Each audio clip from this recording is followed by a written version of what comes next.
L'Université de Jiangsu et l'Institut supérieur des sciences, arts et métiers, ISAM, désormais ensemble. Une convention de partenariat universitaire vient d'être signée entre le président du conseil d'établissement de l'ISAM, Sa Majesté Jean-Pierre Amougou Belinga, et la présidente du conseil d'administration de Jiangsu en Chine par visioconférence en présence du représentant résident de l'IAI Cameroun, Armand-Claude Abanda, ce vendredi 14 janvier 2022. Pendant plusieurs heures d'échanges sur les modalités de cette convention qui entre en vigueur dès la signature, les deux parties, celle camerounaise et la délégation chinoise, vantent chacune ses mérites et atouts.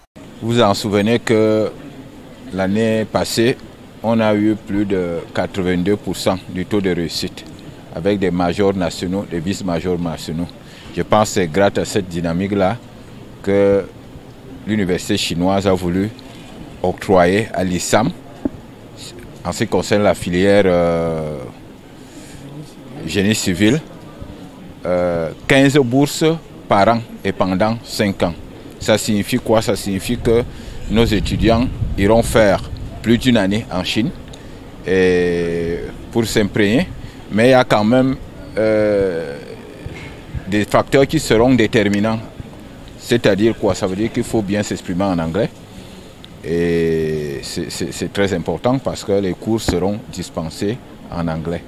Voilà en résumé la nouvelle dynamique qu'ISAM compte apporter à sa jeune génération. Autre forte déclaration et non des moindres, la bourse d'études qui sera octroyée chaque année à 15 meilleurs étudiants de l'Institut supérieur des sciences, arts et métiers pour la Chine à l'Université des technologies architecturales de Jiangsu. Ils iront apprendre et approfondir leur formation en génie civil, mais aussi en nouvelles technologies de l'information et de la communication avec pour première condition parler anglais. Dès cette année académique, c'est l'objet de la signature du partenariat entre l'Université de Chine et notre institut. Donc, évidemment, il y a l'égalité genre, mais comme nous savons que les femmes revendiquent davantage, on va s'arranger à ce qu'il y ait les 15 là, qui est au moins que le tiers soit au moins des femmes. Mais il y a des facteurs, comme j'ai dit tout à l'heure, des éléments constitutifs décisifs, à savoir pouvoir s'exprimer en anglais parce que les cours seront dispensés en anglais. Ceux qui ont déjà cet avantage peuvent être convaincus qu'ils prendront l'avion aux frais de la Chine, ils seront logés aux frais de la Chine et recevront des bourses. Sa Majesté Jean-Pierre Amougou Belinga rassure donc ses étudiants sur la parité genre qui sera respectée et le mérite prôné.